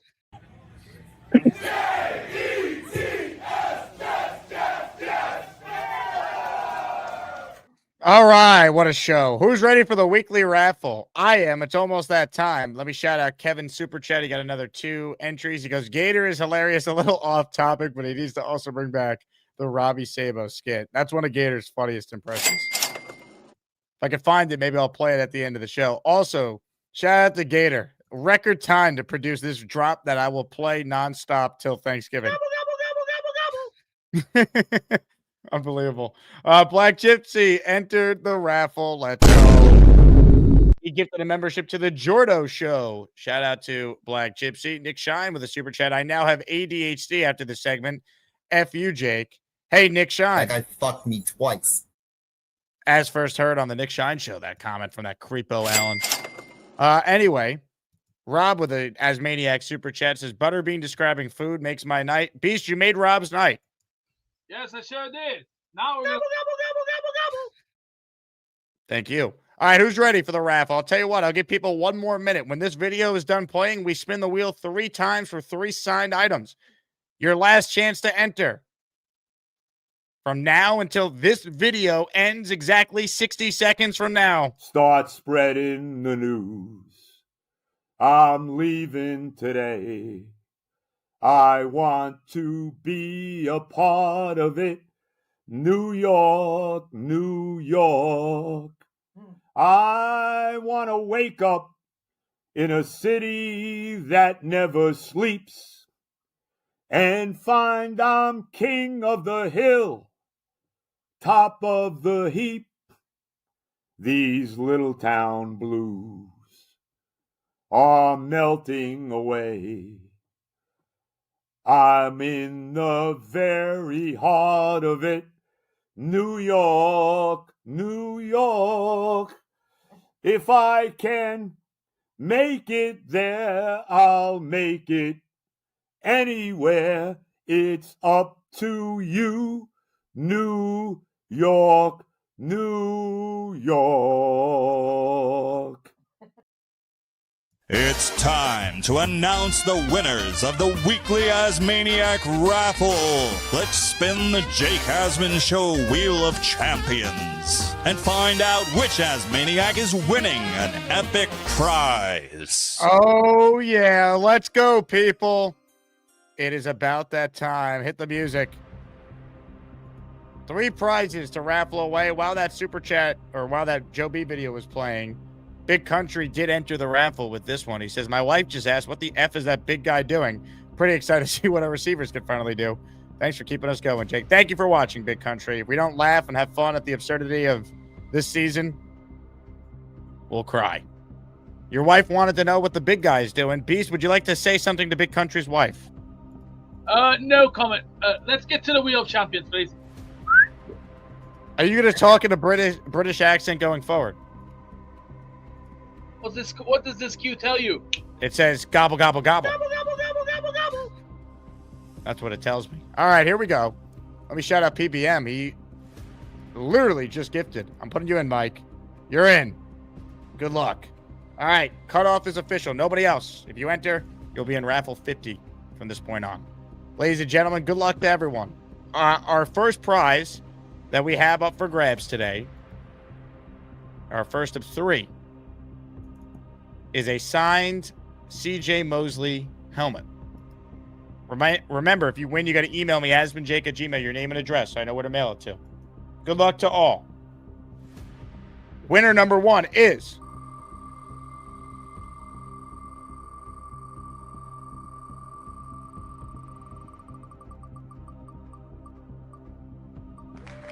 Taylor D'Onofrio. Congratulations to Taylor. Taylor always supporting the channel of late, and he gets rewarded for that by winning a CJ Mosley autographed helmet. Congrats to Taylor. You can only win 1 prize per weekly raffle. So we will remove Taylor's name, and we will spin 2 more times. Prize number 2 is a signed jersey by Hall of Famer LaDainian Tomlinson. Your winner is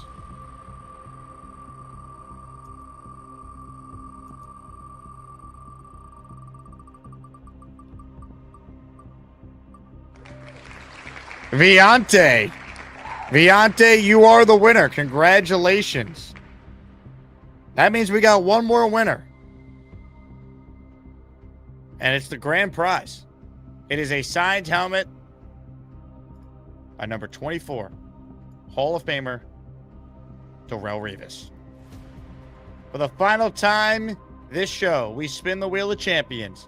The grand prize winner is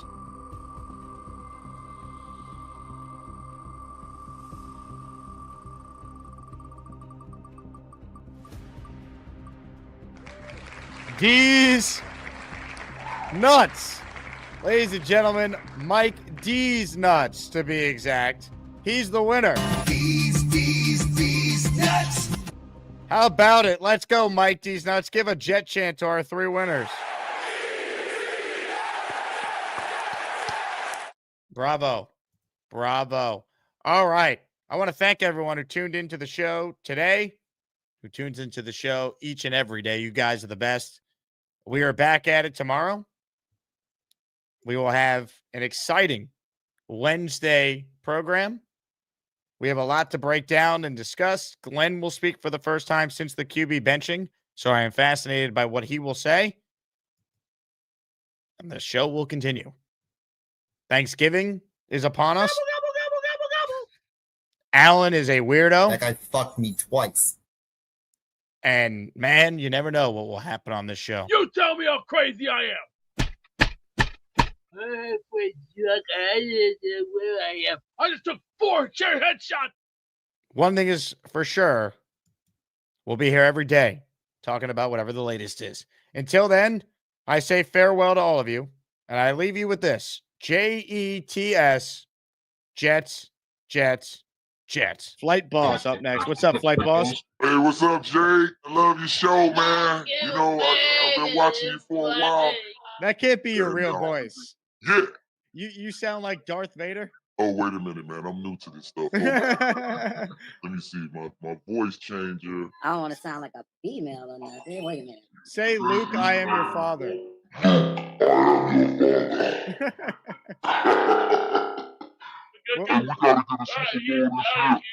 We'll let you go, Flight Boss. We couldn't understand anything at all there. This show never ceases to amaze me, man. And I just saw a big fella's tweet. So I'm 5'11", 180 pounds, and I wear a large. And you're telling me he's got me by 100 pounds, and he only wears an extra large? Gary, why the fuck what do you care about what the fuck I'm wearing, bro?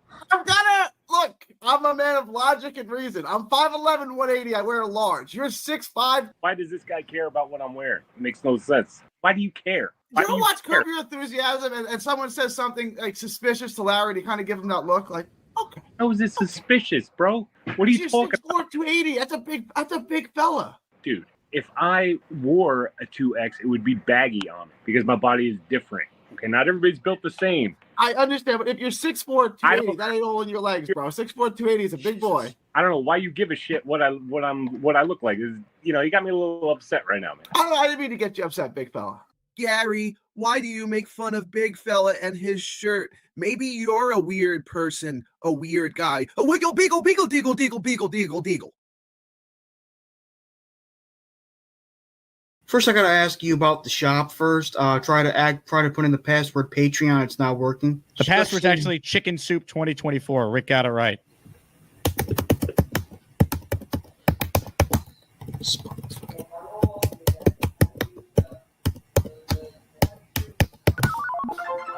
It's not working. Make sure you put all caps for Chicken Soup 2024. I did put it in all caps. It's actually all lowercase then.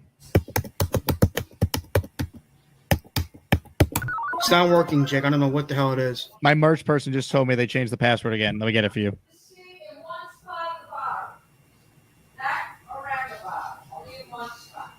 Oh, okay.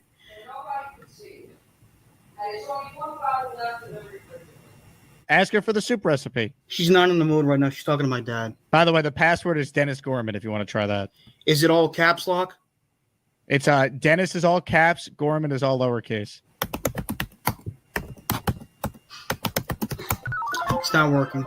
Hey, I just got off the phone with my merch guy. It's Chicken Soup for Life. Try that, all caps. It's not working either. Are you serious? I'm gonna have to fire this guy. Chicken is spelled bleh. How do you spell bleh? I think you're typing too fast.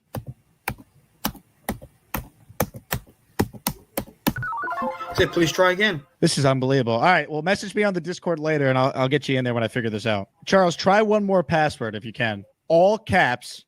I want WANT chicken soup.